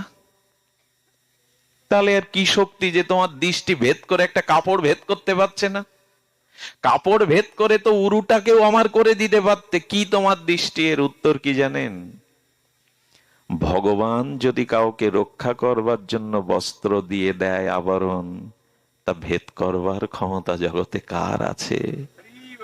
ভগবান যদি কারো রক্ষার জন্য তাকে আবরিত করে, সে ভেদ করার ক্ষমতা জগতে কারো নাই। গান্ধারীর দৃষ্টি কাপড় ভেদ করে উরুতেও পড়তে পারত, দৃষ্টি অত সংকীর্ণ না গান্ধারীর। এই জন্য যে যত ইন্দ্রকে সংযত করতে পারে ভোগের থেকে, তার ইন্দ্রিয়ের ভিতরে ততোধিক ক্ষমতা এসে যায়। একটা মানুষের কথা দেশ জেগে ওঠে, একটা মানুষের কথা মানুষ বুলেটের সামনে প্রাণ দিয়ে দেয়। আপনি আমি বললে দেবে তো? দেবে না। কারণ কোন মানুষ যদি সংযত হয়, মানুষ যদি রিপুকে জয় করতে পারে, সাধনার দ্বারা অপরোক্ষ শক্তি অর্জন করতে পারে, তার একটি শব্দ একটি জাতিকে জাগিয়ে দেয়। শব্দের মধ্যেই তো শক্তি। তো গান্ধারীর শক্তি ভেদ করতে পারতো, কিন্তু গোবিন্দ যাকে সুরক্ষা দেয় তাকে কে ভেদ করবে? তাকে কেউ ভেদ করতে পারবে না। এই জন্য গান্ধারীর এই অতিরিক্ত মমতার কারণে আজ দুর্যোধনেরও পতন হলো, গান্ধারীরও পতন হলো। অতিরিক্ত মমতা এর সব থেকে বড় দৃষ্টান্ত এই, কারো প্রতি যেন অতিরিক্ত মমতা না থাকে। এই জন্য ঠাকুর মশার সেই মহাবাণী, স্ত্রী পুত্র বান্ধব যত মরি যায় শত শত, আপনারে হও সাবধান। বারবার শব্দটা বলছি কেন জানেন? যাতে সাবধানতাটা আমাদের আসে, আমরা যেন সাবধান হই। এখানে দেখবেন বারবার বলা হচ্ছে যে আমাদের জীবনে এই যে অনিত্যতা, এই অনিত্যতা, এই মায়ার পর্দাটা কিভাবে সরবে, আমরা এবার তার উত্তর নেব। তার আগে আরো একটু বলি যে লক্ষ্য করবেন যে আমাদের এই মায়াময় সংসারের যা কিছু দৃশ্যমান তা বড় ক্ষণস্থায়ী। আচ্ছা, মুঠির মধ্যে জলকে আটকে রাখা যাবে? ঘুম আসছে না তো আপনাদের? আমি তো আসলে আপনাদের আনন্দ দেওয়ার মতো আমার যোগ্যতাই নেই, অনুভূতি নেই। মুষ্টিবদ্ধ করে জল রাখা যাবে? কথাটা আজ লিখে নিয়ে বাড়ি ফিরে যান গৃহে, যে সংসারকেও জড়িয়ে ধরে রাখা কেউ পারেও নি, রাজা মহারাজা ক্ষমতাবান কেউ। এইটুকু তো বুঝি, বুঝলাম কোথায়? সংসারকে, জলকে মুষ্টিবদ্ধ করে কি করে রাখবেন? প্রবল নদীর স্রোতে বানের দ্বারা যখন বান আসে না, সামনে কেউ দাঁড়াতে পারে না, ভেসে যায়। এই মায়াময় সংসারের কালের স্রোতে আমরা সবাই ভাসমান, এখানে কেউ দাঁড়াতে পারবে না। মায়ার সামনে, কালের সামনে আজ পর্যন্ত কেউ দাঁড়াতে পারেনি। আচ্ছা, ভোরবেলা শীতের দিনে ওই যে দূর্বা ঘাসের উপরে বিন্দু আকারে শিশুর বিন্দু জমে থাকে, এ কি সারাদিন থাকে? কতটুকু ক্ষণস্থায়ী? যেই সূর্য কিরণ এলো শুকিয়ে গেল। সংসারের যা কিছু স্বপ্নময় সুখ দেখছো, রূপ যৌবন ভোগ বিলাস, এটা শিশির বিন্দু ঘাসের উপরে। কালের তাপ লাগলে এটা শুকিয়ে যাবে। কেন বোঝো না এটা অস্থায়ী? কেন বোঝো না এটা ক্ষণস্থায়ী? কত করে মহাজনরা বলেছেন। আর এই যে মায়া, এই যে মমতা, এটি গভীর শোকের উদ্গাতা। আমাদের জীবনে এত ব্যথা, এত দুঃখ, এত শোক কেন? মায়ার কারণে। দেখবেন যাতে আমার এই অনুভূতি, তাতেই দুঃখ। আচ্ছা, কোন নদীর তীরে কেউ তিনতলা সুরম্য অট্টালিকা নির্মাণ করেছে, বহু অর্থ ব্যয়, মনের মতো করে সাজিয়েছেন, কিন্তু দুর্ভাগ্য নদীর ভাঙন শুরু হলো। যদি এক হাত দু হাত বাকি থাকে, বাড়িটা টলমল করতে থাকে, ঘুম হবে আপনার?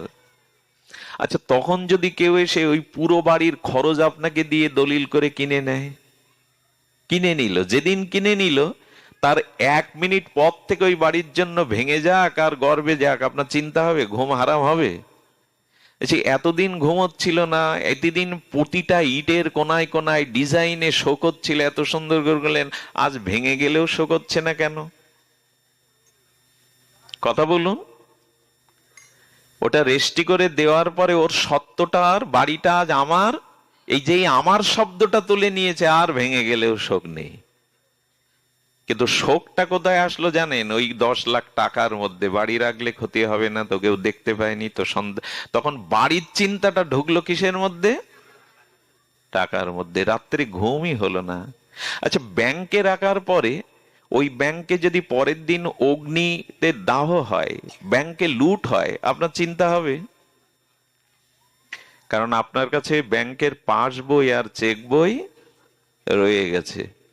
তখন কে জানেন, ঝড় এলে বৃষ্টি এলে ওই বইটার দিকে মমতা যায়। আগে ইটগুলো বাড়ির দিকে মমতা ছিল, পরে টাকার মধ্যে আসলো। কারণ যখনই আপনি যে বস্তুটা আমার ভাবছেন তার প্রতিই আপনার চিন্তা অভিনিবেশ আসছে।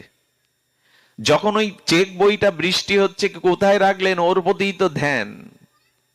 অর্থাৎ যে বস্তুতে আমার আমার করবেন তাই দুঃখের কারণ হবে। সংসারে দুঃখ মানুষ আকাশ থেকে পায়, মাটি থেকে পায়? পাই তো যাদেরকে আমার আমার করি তাদের থেকে। এই জন্য বলছেন এটা দুঃখের উৎপাদায়িতা। এই জন্য মুষ্টিবদ্ধ জল যেমন রাখা যায় না, কোনো পদার্থ থাকে নাই, খুললেই ফাঁকা। আচ্ছা, আমি হাতের মুঠো করে বলছি আমার হাতে মূল্যবান জিনিস আছে, তো সাথী বন্ধু বান্ধবরা জোর করে মুঠি খোলার চেষ্টা করে, কি আছে আমায় দে, কিন্তু খুললে দেখা যায় সংসারে মনে হয় অনেক কিছু আছে। আর সংসারের স্বরূপ কেমন জানেন? মংমলের তোয়ালে দিয়ে যদি মদের পাত্র ঢাকা থাকে, বাইরে দিয়ে মনে হয় এই দামি মগমলের তোয়ালের ভেতরে মনে হয় কোনো মূল্যবান বস্তু আছে। খুলে দেখলেন এ দেহের চামড়াটা তুলে নিলেও, যে দেহের প্রতি এত মমতা ভোগ, চামড়া তুলে নিয়ে দেখুন। এখন আমার চামড়া তুলুন, আমার গায়ে আমি থুতু ফেলবো, রক্ত মাংস হাড় অস্থি মজ্জা মলমূত্র এখনো আছে মলাশয়ে, চামড়াটা শুধু তুলে ফেলুন। তো এই জন্য বলছেন সব ফাঁকা এই দ্রব্য। আর দেখুন, কাঁচা দ্রব্য খেলে কি খুব উপাদেয় লাগে? রন্ধন না করে, মশলা সংযুক্ত না করে, পরিপাক না করে কাঁচা দ্রব্য খেতে ভালো লাগবে তো? ফুলকপি, ওলকপি, আলু ভালো লাগবে তো? সংসারে ওটা, সংসারে আনন্দ পাবো বলে, সুখ পাবো বলে এগুলো গলৎকরণ করি। কিন্তু কাঁচা দ্রব্য যেমন উপাদেয় হয় না, রন্ধন করে পেতে হয়, তার মানে ভক্তিই আস্বাদন হয়, মায়া মমতা কখনো আস্বাদন হয় না। সংসারের সুখ সুখ বটে, নালে মানুষ ছুটবে কেন? রূপ যৌবন অর্থ ক্ষমতা যশ খ্যাতির পিছনে সুখ আছে, বিষয় সুখ। সেটা কেমন জানেন? শরতের মেঘের মতো। শরতের মেঘ এক জায়গায় দাঁড়িয়ে থাকে বাবা, কি হয়? তুলোর মতো বাতাসে উড়ে বেড়ায়। শরতের মেঘ যেমন তুলোর মতো বাতাবরণে উড়ে উড়ে বেড়ায়, স্থায়ী। শ্রাবণের মেঘ স্থায়ী হয়, ভাদ্রের মেঘ স্থায়ী হয়, শরতের মেঘ স্থায়ী নয়। সংসারে সুখ কোনোদিন, কত জমিদার বাড়ি আজকে ধূলিসাৎ হয়ে গেছে, কত রাজা মহারাজাদের পুরানো অট্টালিকা সাক্ষী দিচ্ছে একদিন এখানে রাজা থাকতো, আজ আর নেই। এটা শরৎকালের ন্যায় ক্ষণিক। আর দেখুন, সাগরের ওপারে যাওয়া যায় না, তেমনি সংসারেরও কোনো পার পাওয়া। আজ পর্যন্ত কেউ বলুন না আমি সংসারের শেষ পেয়েছি। যদি তা না পাই তাহলে এত সাঁতার কেটে লাভ কি? ওপারে তো যেতে পারবো না, সংসারের কোনো শেষ নেই, এখানে ওপারে যাওয়া যায় না। আর দেখুন, কারো পিপাসা লেগেছে, তাকে যদি আপনি সমুদ্রের জল এনে দেন, লবণ গোলা জল এনে দেন, ওটা জলই তো, ওতে না একটু লবণ গুলে দিয়েছেন, একটু নোনা জল দিয়েছেন, তৃষ্ণা মিটবে তো? তৃষ্ণা মিটবে মা? কি হবে আরো উত্তর উত্তর? সংসারে যত ভোগ আসুক, যত পেয়ে যান, তৃষ্ণা আজ পর্যন্ত এই জন্য তো আমার না আপনার কারো মিটেছে, আরো চাই, আরো চাই। কথাগুলি হয়তো একটু তিতো কর্কশ, কিন্তু এগুলি জানা চাই, পরিত্রাণের উপায় এছাড়া নেই। এই জন্য বললেন যতই ভোগ করো ততই এটা লালসা বেড়ে যাবে। আচ্ছা, সাপ দেখেছেন অনেক, সাপের মাথায় মনিয়ে পর্যন্ত কেউ দেখেছেন আপনারা? দেখেছো কি মায়েরা? সংসারে সবাই বলে সুখ আছে সুখ আছে, কিন্তু সাপ দেখেছি, সাপের মনি যেমন দেখিনি, সংসারে সুখ আছে সুখ আছে সবাই বলে, সুখ দেখেছি কি? কথা বলতে আপনাদের অলস্য আছে কি? দেখেছেন চিরসুখ পেয়েছেন সংসারে? সাপ দেখা যায় কিন্তু সাপের মাথায় মণি দেখলাম কই? শুনেছি সর্বনাগের মণি আছে, কিন্তু এই জন্য বললেন খুব বেশি স্রোত যেখানে, ওখানে সাঁতার দিতে যেও না, ডুবে মরবে। তো সংসারের স্রোতে ভাসতে যেও না, এখানে ডুবেই মরবে। মরছি তো কত জন্ম। এই জন্য বলছেন না, পণ্ডিতগণ এই জন্য বলছেন এখানে ভয় আছে, বিষাদ আছে, অভিমান আছে, দোষ আছে, রাজার ভয় আছে, রোগের ভয় আছে, মৃত্যুর ভয় আছে। এত কিছু থাকতে কেন সংসারের প্রতি মমতা, সংসারের প্রতি আসক্তি দিলে ঠাকুর মশার মহাবাণী, মহিষে বিষয়ে হত না ভজিন হরিপদ মোর আর নাহি পরিত্রাণ। আসুন, উপায় একটাই, মামেব যে প্রপদ্যন্তে মায়ামেতাং তরন্তিতে। গোবিন্দ বললেন আমার শরণ নাও। এই শরণের একটি কথা বলেই পাঠ বিশ্রাম করি। উপায় একটাই, আসুন। সেই উপায় আর কিছু না, আমরা যেন ভগবানের শরণ নেই। কিন্তু তার আগে ঠাকুর মশাই বলে দিয়েছেন, হ্যাঁ, সাধু কৃপা বিনা ইহার নাহিত উপায়। আর একবার বলবো শব্দটা, বলেন এই মায়ার হাত থেকে যদি নিষ্কৃতি পেতে চাও, সাধু কৃপা বিনা ইহার নাহিত উপায়। আচ্ছা, আগে একটু চলচ্চিত্রের কথা বললাম, মায়া মমতা দেখছেন, ওর মধ্যে দৃশ্য, বাড়ি গাড়ি, শহর, নদ নদী, আকাশ, ট্রেন দেখছেন। আচ্ছা, চলচ্চিত্রের ঘরটা অন্ধকারে, পর্দার ভিতরে ছবি দেখা যায়। যদি সমস্ত চলচ্চিত্রের রুমে আলো জ্বালিয়ে দেন, পর্দায় ছবি দেখা যাবে? এই জন্য দেখবেন সিনেমার বিরতির সময় আলো জ্বালিয়ে দেয়, আর ওটা তখন দেখা যায় এখানে শহরও নেই, গাড়িও নেই, ট্রেনও নেই, শূন্য একটা কাপড় পড়ে আছে। সাধুগণের কাছে না গেলে, শ্রীগুরুর আশ্রয় না নিলে আপনার মায়ার পর্দা কাটবে না। কারণ সাধু গুরু বৈষ্ণব আলো জ্বালিয়ে দেবে, জ্ঞানের আলো জ্বিলেই দেবে। এই জ্ঞানের আলো প্রজ্বলিত করলেই দেখবেন যা কিছু দেখছিলাম ফাঁকা, যা কিছু দেখছিলাম এখানে শহরও নেই, নদীও নেই, আকাশও নেই, রেলগাড়িও নেই। আলো জ্বালতে গেলে সাধু কৃপা বিনাই আর নাহি তো উপায়। সাধুর কাছে যাও, তিনি তোমাকে। দেখুন, মায়া আমাদের এইখানে পৌঁছাতে পারে না। এখন মানুষের হাত ঘড়ির কথা ভুলে গেছেন, দেশের দশের, পরিবারের, সংসারের, দেহ গেহ, স্ত্রী পুত্রের কথা এখানে কারো। কারণ যেখানে সাধু সঙ্গ, যেখানে ভগবানের দিব্য নামরূপ কথা, ওখানে সময়, কাল, মায়া পৌঁছাতে পারে না। আগেকার দিনের ভাতৃবধূ যেমন ভাসুরকে দেখে ঘোমটা পরে দূরে সরে দাঁড়াতো, বললো যদি কেউ হরি নাম পায়, ভগবত ভজন পায়, সাধু সঙ্গ পায়, মায়া লজ্জিতা হয়ে দূরে দাঁড়িয়ে থাকে। এখানে মায়ার প্রবেশ নাই, এখানে মায়া পৌঁছাতে পারে না। সাধু কৃপা বিনা ইহার নাহি তো উপায়। এই জন্য আসুন, জীবনে সাধু সঙ্গ চাই, ভগবত ভজন চাই, এছাড়া কোনো পরিত্রাণের উপায় নেই। জগতের সমস্যা দূর করার চেষ্টা করলে আরো সমস্যা বেড়ে যাচ্ছে। সমস্যার সমাধানের একটাই উপায়, এই জন্ম মৃত্যু জরাব্যাধি চক্রে ভগবান যেন আমাকে আর না আসতে হয়, এই মৃত্যুময় সংসারে যেন কর্মফল ভোগ করতে আমাকে বারবার না আসতে হয়। এই উপায়টা সাধুগুরু বৈষ্ণব দেবে, ভজন দেবে। প্রেম ভক্তি পেলেই তো এই জ্বালা জোড়াবে। এই জন্য এই চেতনার আলো, এই চৈতন্যের আলো, এই প্রজ্ঞার আলো, এই জ্ঞানের আলো সাধুই জেলে দেবেন। তাই সাধু কৃপা বিনা ইহার নাহিত উপায়। সাধু কৃপা চাই। এই সাধু কৃপার জন্য ভগবান বলেছিলেন আমার চরণে শরণাগত হও। ওগো মামেব যে প্রপদ্যন্তে মায়ামেতাং তরন্তিতে, আমার চরণে শরণ নাও।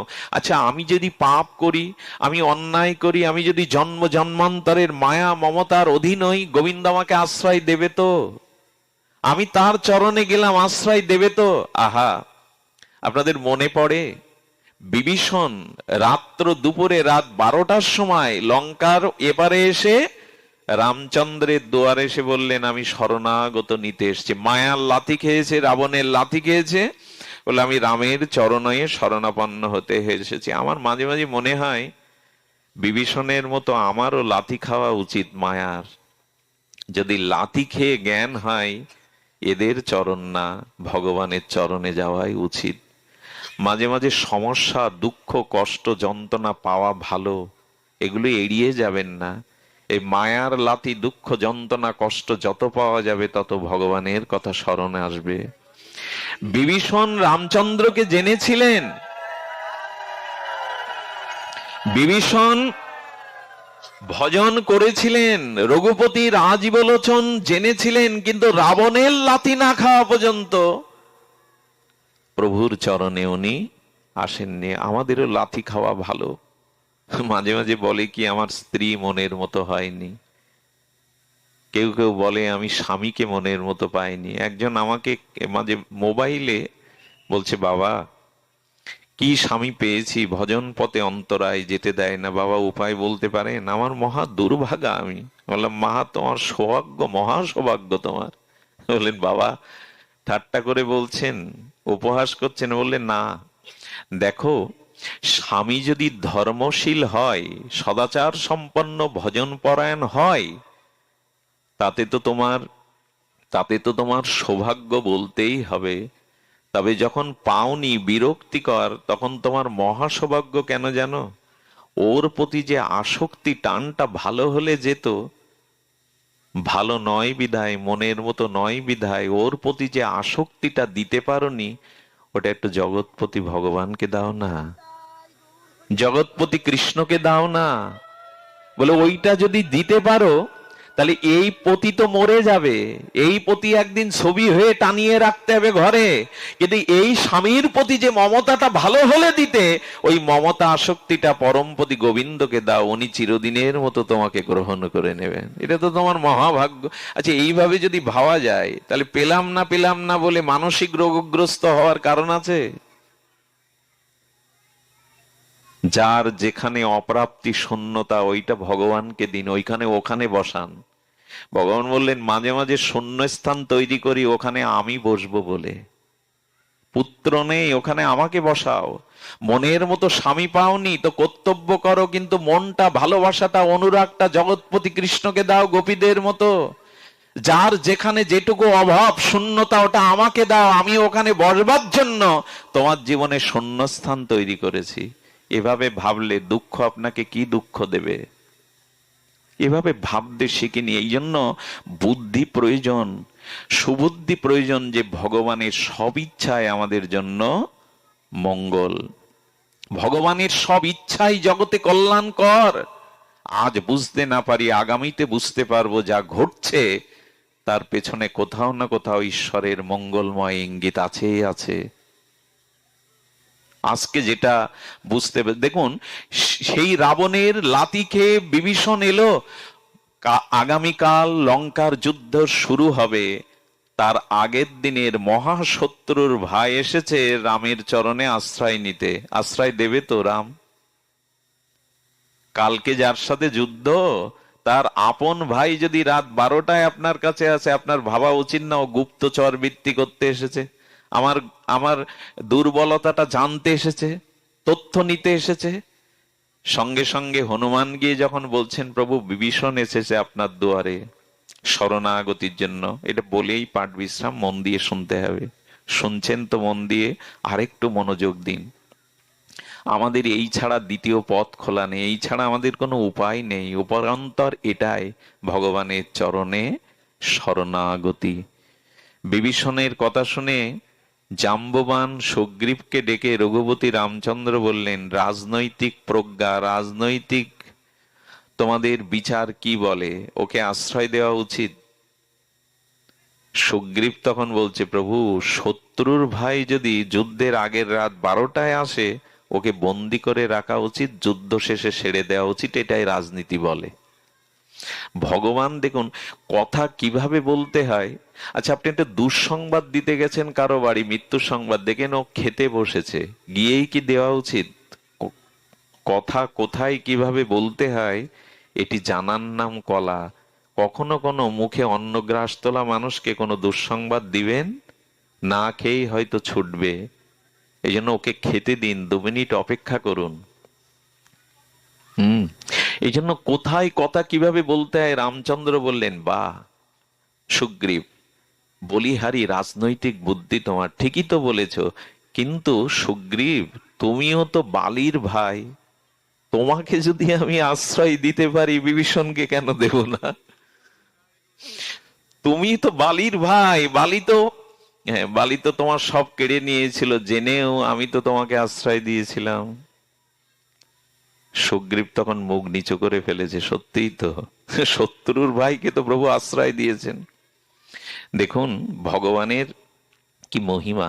তখন বলছে রাজনৈতিক বিশ্লেষকরা বলে শত্রুর ভাইকে আশ্রয় দিতে নেই, কিন্তু আমার মত কি বলে জানেন? এই দেখুন, আহা, আমরা মনে করতে পারি প্রভু এত অন্যায়, এত অপরাধ, এত মহাপাপ করেছি, তুমি কি আমাকে আশ্রয় দেবে, তোমার চরণে নেবে? ভগবান বললেন কেউ যখন আমার চরণে শরণাগতি করতে আসে, আমি তার অতীতের কর্মকাণ্ড, অতীতের পাপ অপরাধ বিচার না করেই তাকে চরণে নেই। আমি তার অতীতটা দেখি না, আমি তার অতীতটা বিচার করি না, তার অতীত বিচার করি না। তুলসীদাস গোস্বামী এক অমৃত কথা বলেছেন, সীতামা যখন, জানকী মা জগৎলক্ষ্মী যখন বনবাসে যাবে, তখন কৌশল্যা বলেছিল, রাম রে, আমি সীতার পাটাও মাটিতে ফেলতে আমার বুকে কষ্ট হয়, এত কোমল জানকীর চরণ, ও তো অমৃত, অমৃতের কলস, ও তো মাখনের মতো স্নেহময়, ওকে তুই বনে নিয়ে যাবি, বনে কাঁটা আছে, বনে বিষ বৃক্ষ আছে, তো এই অমৃতকে, স্নেহের ভাণ্ডকে বনবাসে কি করে তুই রাখবি? সীতা কি উত্তর দিল জানেন? বলেন, মা এখানে তো অমৃতের মধ্যেই আমি অমৃত রূপে আছি, এখানে প্রভু অমৃত, প্রভু চরণ অমৃত, আপনার স্নেহ অমৃত, কিন্তু মা অন্ধকারেই তো আলোর প্রয়োজন, যেখানে বিষ আছে সেখানেই তো অমৃতের প্রয়োজন, মা বনে বিষ বৃক্ষ আছে ওখানেই তো প্রয়োজন। সীতামা জঙ্গলে না গেলে রাবণ বধ হতো না, অসুর বিনাশ হতো না, রাক্ষস বিনাশ হতো না, ধর্ম প্রতিষ্ঠা পেত না। এই জন্য ভগবান যেন বললেন, তোমার বুকে পাপের বিষ আছে, অপরাধের বিষ আছে, এই জন্য তো আমি অমৃতময়, আমার কাছে আসতে বলছি, কারণ বিষ তো একমাত্র অমৃত লঙ্ঘিত হবে। ভগবান এই উপায় বলেছেন, পাপ থেকে থাকুক আমার কাছে এসো, যত অন্যায় করে থাকো, যত অপরাধ করে থাকো, এসো একবার, গোবিন্দ আমি তোমার হলাম, একবার বলে দেখো। এই দেখো বিভীষণ এসেছে, রাম বললেন রাত 12টায় এলে, শত্রু এলে তাকে আশ্রয় আমাকে দিতে হবে। প্রভু রামচন্দ্র রামচরিত মানসের টিকায় টিকাকারগণ বললেন, আচ্ছা কোন সন্ত্রাসীর সাথে আর তাকে তাকে ধরবার জন্য যদি পুলিশ বাহিনী গিয়ে ফায়ার করতে গিয়ে বুকে গুলি লাগে, কোন কোন দস্যু সন্ত্রাসীর, আর পুলিশ যদি তাকে ধরে বা লোকজন ধরে যদি তাকে হাসপাতালে নিয়ে যায়, ডাক্তার কি বলবে? ডাক্তারের ভূমিকা কি এখানে? ডাক্তার বলবে ও সন্ত্রাসী, গুলি লেগেছে মরে যাক? ডাক্তারের এটা কর্তব্য। পৃথিবীর শ্রেষ্ঠ দুর্ধর্ষ সন্ত্রাসী হলেও ডাক্তারের ধর্ম হলো আগে বুলেট বের করে তাকে সুস্থ করা। এটা যদি ডাক্তারের ধর্ম হয়, পরম করুণা ঘন, পরম দয়ালু কৃপাময় ভগবানের চরণে যদি মহা পাপ করেও যায়, তিনি শুশ্রূষার জন্য আমাকে চরণে ডেকে নেবে, তিনি আমাকে চরণে অবশ্যই আশ্রয় দেবেন। এই জন্য গোবিন্দ বললেন, জগাই মাধায় তোরা যে পাপ করেছি অনন্ত জন্মের, যে গঙ্গা জল হাতে নিয়ে সব আমায় দে। মহাপ্রভু বললেন অনন্ত জন্মের পাপ, নিতাই বললেন আমায় দে একবার হরি বল। এই জন্য ভগবানকে বলা হয় পতিত পাবন। আসুন না, এই জগতের জ্বালা যন্ত্রণা অভিশাপের একটাই কারণ, তার চরণে শরণাগতি নিতে পারেনি। সারাদিন খেলা শেষে ধুলা মলিন সন্তানকে মা কোলে তুলে যেমন স্নেহের আঁচল দিয়ে তার ধুলা ময়লাগুলো মুছে দেয়, ভগবান তেমনি করে অপরাধী পাপী হই যদি একবার তার চরণে শরণ নেই, তিনি তার মমতা দিয়ে, প্রেম দিয়ে আমার সমস্ত ধুলা ময়লা মলিনতা পাপ মুছে দেবেন। এইটুকুই আমাদের করবার আছে, আর কিছু নেই। তোমার চরণে শরণাগতি, মামে বুঝে প্রপর্দন্তে মায়ামে তাং তারন্তিতে, আমার চরণে এসো, আমার চরণে শরণ নাও। রঘুপতি রামচন্দ্র বললেন বিভীষণকে আনো, আমি আমি তাকে চরণে, কারণ আমার একটি ধর্ম আছে, আমার চরণে যে একবার উপনীত হয় আমি তাকে চিরদিনের মতো আশ্রয় দেই। গোবিন্দ তোমার হলাম যদি বলে একবার, ভববন্ধ হইতে গোবিন্দ তারে করেন পার। একবার বলে দেখুন আমি তোমার। এটাই হলো পরিত্রাণের একমাত্র পথ, এটা হলো আত্মকল্যাণের একমাত্র পথ, ভগবানের চরণে শরণাগতি আসা। এইটুকুই। আজ বড় দুঃসময়, আজ মানুষের এই সংসার, এই ভ্রমণ চক্রে আমাদের আমাদের বড় যন্ত্রণা, দুঃখ, হতাশা, যন্ত্রণা। এর থেকে একমাত্র উপায় ভগবানের চরণে শরণাগতি। যেদিন বিভীষণ এলো, বিভীষণ শরণাগতিতে তার চরণে সমর্পণ করলো, সেই দিনই রাজ তিলক করে দিলেন। বিভীষণ, যুদ্ধের শেষে নয়, আজ থেকেই তুমি লঙ্কার নৃপতি রাজা। জাম্ববান বললেন, সুগ্রীব বললেন, প্রভু রাবণ যদি বধ না হয়, রাবণ যদি পরাজিত না হয়, তা আপনি তো রাজা করে দিলেন বিভীষণকে, কি করে রাজা হবে? আচ্ছা, কালকেই যদি রাবণ রাজ তার সুবুদ্ধি ফিরে এসে মা সীতাকে আপনার কাছে দিয়ে যায়, তাহলে রাজ্য কি বিভীষণকে দেবেন? রামচন্দ্র হেসে কি বলছেন জানেন? যদি রাবণের সুবুদ্ধি হয়, জানকীকে ফিরিয়ে দিয়ে যায়, আর যদি আমি রাবণকে পরাস্ত না করতে পারি, তবে শোনো, তোমরা শুনে রাখো, আমি যে রাজতিলক পরিয়ে দিয়েছি শরণাগত বিভীষণকে, আমি কি করব জানো? লঙ্কার রাজা রাবণই থাকবে, আমি বিভীষণকে নিয়ে অযোধ্যার সিংহাসনে বসিয়ে দেব, অযোধ্যার সিংহাসনে বসিয়ে দেব। আমি কথা যখন দিয়েছি, বিভীষণ নৃপতি হবেই।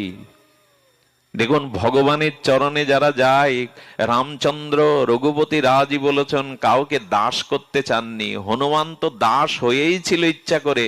আচ্ছা, মহাজন কখনো কর্মচারীকে চায় যে সে আমার থেকে বড় হোক, আমার মাথায় উঠুক?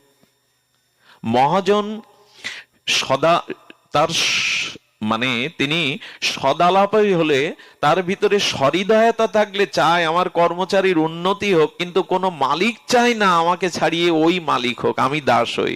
কিন্তু ভগবান বললেন, আমার চরণে যারা আসে, আমি তাদের দাস হয়ে তাদের আমি মাথার মুকুট করে নেই, আমি তাদের মাথার মুকুট করে নেই। ভক্ত মেরা মুকুটমণি মে ভক্ত কা দাসু, আমি ভক্তের দাস হই। দেখুন, সর্বহারা সুগ্রীব গেল, তাকে কিষ্কিন্ধার রাজা করে দিল। বিভীষণ গেল, তাকে লঙ্কার রাজা করে দিল। সুধামাকে গোবিন্দ নিজের মতো আর একটা দ্বারকাপুরী করে দিল। দাস করে ভগবান রাখতে চান না, বন্ধু করে নেন, আপন করে নেন। বলবার শুধু এইটুকু, আসুন না তার চরণে শরণাগতি হই, তার চরণে শরণ নেই। আর গীতা শাস্ত্রের এটাই মুখ্য আর মূল প্রতিপাদ্য বিষয় ছিল। সেটি হল সর্বধর্মান পরিত্যাজ্য মামেকং শরণং ব্রজ অহং তং সর্ব পাপেভ্য মোক্ষামিষামি মা শুচ এসো, আমার চরণে শরণাপন্ন হও। আজ এইটুকুই। আপনাদের মঙ্গল হোক, আপনাদের কল্যাণ হোক, ভগবানের চরণে আমাদের শরণাগতি আসুক। শুধু ভক্তগণ, সবার চরণে আমরা, সকলের চরণে আমরা নিবেদন করে এইটুকু বলবো, আজ শুভঙ্কর সে তার পিতামাতার আশীর্বাদে, পরিজনগণের ঐকান্তিক ইচ্ছায় এই অনুষ্ঠানের আয়োজন করেছে 3 বা 4 দিন ব্যাপী। আপনি একটু বড় সাহস দেখিয়েছে। বর্তমান প্রেক্ষাপটে অনুষ্ঠান করবার মতো মানসিকতা অনেকেই হারিয়ে ফেলেছে। তার মধ্যে তার যে দৃঢ়তা, তার যে আত্মবিশ্বাস, সকলের সহযোগিতায় এটা সম্পন্ন হচ্ছে। ওর প্রতি একটু কৃপা রাখবেন, পরিবারের প্রতি। বাকি অনুষ্ঠানগুলো যেন সুসম্পন্ন হয়, পরম মঙ্গলময় হয়। তো এই করোনাটুকু আপনাদের কাছে ভিক্ষা মাগি। আর যারা ইউটিউবে এই পাঠগুলো ছাড়েন, কোনো বিতর্কিত বিষয়গুলো আপনারা এখন ছাড়বেন না। আপনাদের কাছে অনুরোধ করি, পাঠ পাঠ করে কোনো বিতর্কিত শব্দ, কোনো বিতর্কিত বিষয় আপনারা ছাড়বেন না। বর্তমান প্রেক্ষাপটে বিবেচনা করুন, বর্তমান প্রেক্ষাপট থেকে ধারণায় আনুন। কোনো কারো বিষয়ে কারো বলা উক্তি এভাবে ফলো করে প্রচার করার প্রয়োজন নেই। এটা আপনাদের কাছে অনুরোধ থাকলো। আপনারা সকলে ধীর স্থির ভাবে প্রসাদ পাবেন, আনন্দময় এই হরিকথাতে পরিতৃপ্ত হবেন এবং সকলের জন্য, সমস্ত সনাতনীর জন্য আসুন না দুহাত তুলে প্রার্থনা করি, সবাই ভালো থাকুক, সবাই নিরাপদ থাকুক, সবার আত্মকল্যাণ হোক। জয় শ্রী গুরু প্রেমানন্দে গৌর হরি বল। জয় রাধে। আমি একটু অনুরোধ করব, আমার ভাগবত পাঠের দক্ষিণা, মানে যেটা ভাগবত